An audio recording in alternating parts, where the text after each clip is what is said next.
We're all waiting to hear what's in this deal. We've been waiting for sort of 24 hours now. The rumour mill's been going into overdrive, but as yet, Boris Johnson hasn't stepped up to that podium. But it's worth just reflecting on what a monumental achievement is if they get a deal, for the negotiators to even be at this point right now.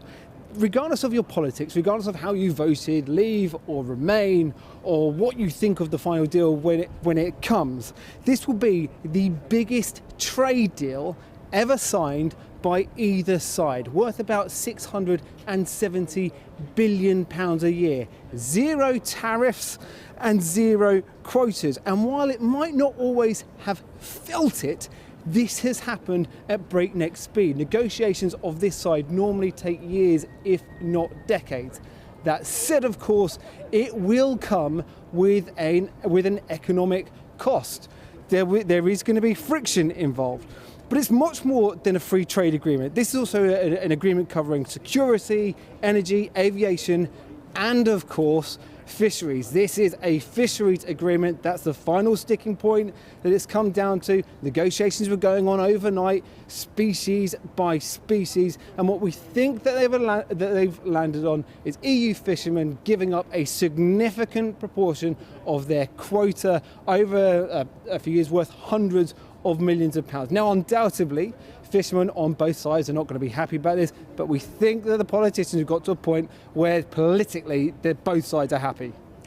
Now, Paul, I'm sure you're going to be going through it line by line, but can you tell us at this stage, what are the implications for the country, and does it mean that Brexit is done? Yeah, undoubtedly, Boris Johnson, he went to the polls last year and said, I'm going to get Brexit done.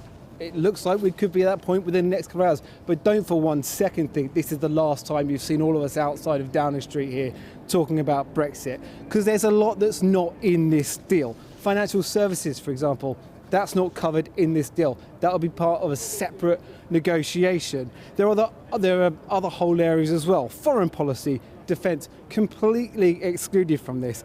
And then secondly, even with a deal, there will be significant differences to how we trade with the EU now. No tariffs, no quotas, but there will be friction, there will be paperwork, there will be bureaucracy. I was in a haulier firm on Monday. They'd explained to me that they'd brought in 30 new staff members just to deal with the customs paperwork. So that will come with a huge cost. Manufacturers now will be deciding for future investment with this extra friction.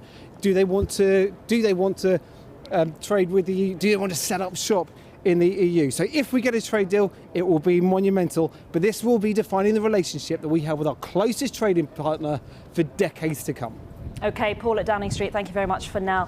Well, joining me now is the German MEP Bernd Lang. He chairs the European Parliament's Trade Committee, and he's also on the UK Coordination Group. Thanks for joining us, Mr. Lang. We are apparently very close. What are the sticking points? Is it all about fish? I think so. It's all about fish. And of course, it's not really the most economic relevant question, but it's highly political. On the British side, Boris Johnson linked it quite close to the question of sovereignty on the British waters. And for the French and Belgian fishermen, of course, it's a question of their professional existence in the future. So it's quite a political issue where now the discussions are focused on. And what about the competition rules? What happens if the UK and EU regulations diverge? Has that been agreed? I think so.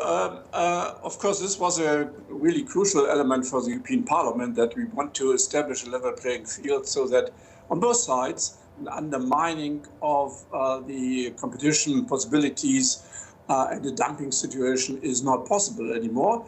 And there will be a specific dispute settlement mechanism with the possibility of also enforcement if there's a violation. And this is, I think, an important part of the whole game.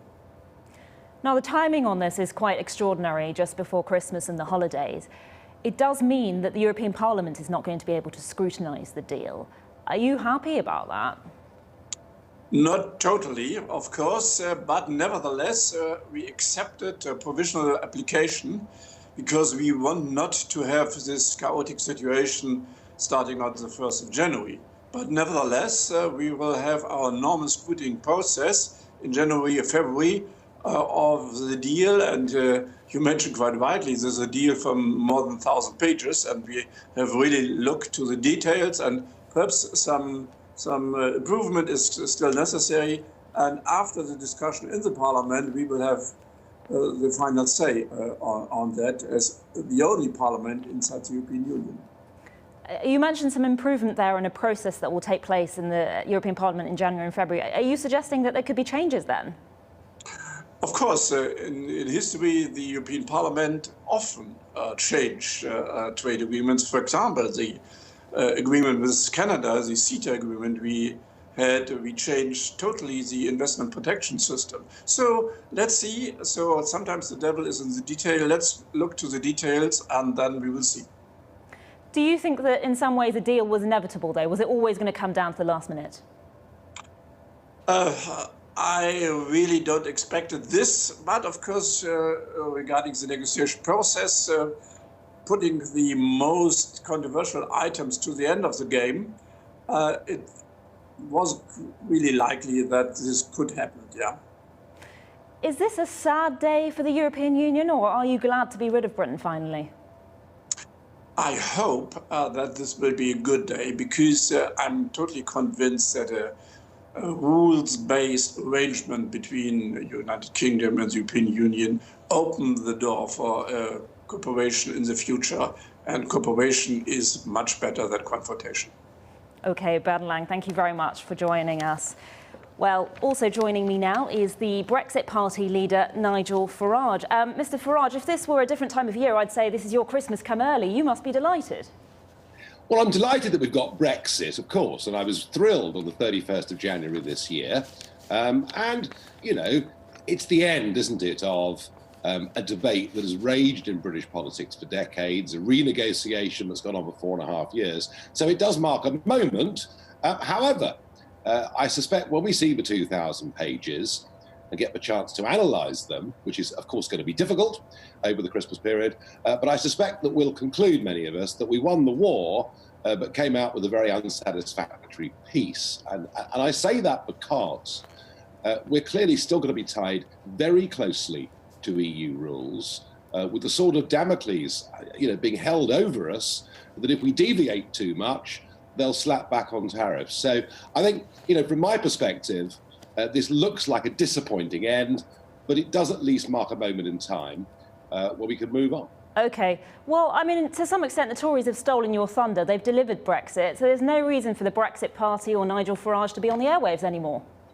Well, we've had two goes at this, of course. It was UKIP terrifying the Tories that led them to promise a referendum. It was the Brexit Party humiliating them in the European elections that finally shifted them to this position. On their own, the British Conservative Party would never, ever have taken us out of the European Union. So in many ways, the Brexit Party, even if we're not happy with the terms of, and by the way, we keep calling it a deal, it's a new EU treaty, and that's an important point. But in many ways, the Brexit Party has succeeded in what it set up to do. And that's why, I've applied for a change of name to Reform UK, because there are many other things that aren't right. Right, so you're reinventing yourself, as it were. We have yet to see the full implications of this deal. The projections suggest that the UK's economic growth is going to be at least 2% lower than it would have been. Do you think that's a price worth paying? And what would you say to those people who are going to feel an economic impact as a result of this? I don't buy any of this. I never have. I think actually being stuck inside a European single market, being stuck with a rule book that has made us uncompetitive when compared to much of the rest of the world, has actually been very damaging and held us back. And that's why, I want very much a clean break Brexit so that we are free. And what none of these economic models look at is the fact that 85% of the world's economy is now outside the European Union. That percentage grows every year, and it's being fit and flexible and adaptable to start to trade more with those markets. And no model assumes any of that. It assumes that everything with the rest of the world would stay the same. Right, but can I just ask you, if you are someone who is going to lose your job as a result of this deal, or a business who's having to pay out an awful lot more money because there's a lot more red tape you have to deal with, what do you have to say to those people? Well, there'll be lots of other people who get jobs as a result of us being flexible and free. And remember, the whole argument about this, I can argue we'll be economically better off. Somebody else can argue we'll be economically worse off. Brexit is not about economic projections, because both could be wrong. It's about us becoming a free, self-governing, independent country. And that was the argument in the referendum, and it's the argument today too. OK, well, let's step away from the economy for a second. What about constitutionally? I mean, for instance, a lot of people in Scotland are now going to make a case for an independent Scotland as a result of Brexit.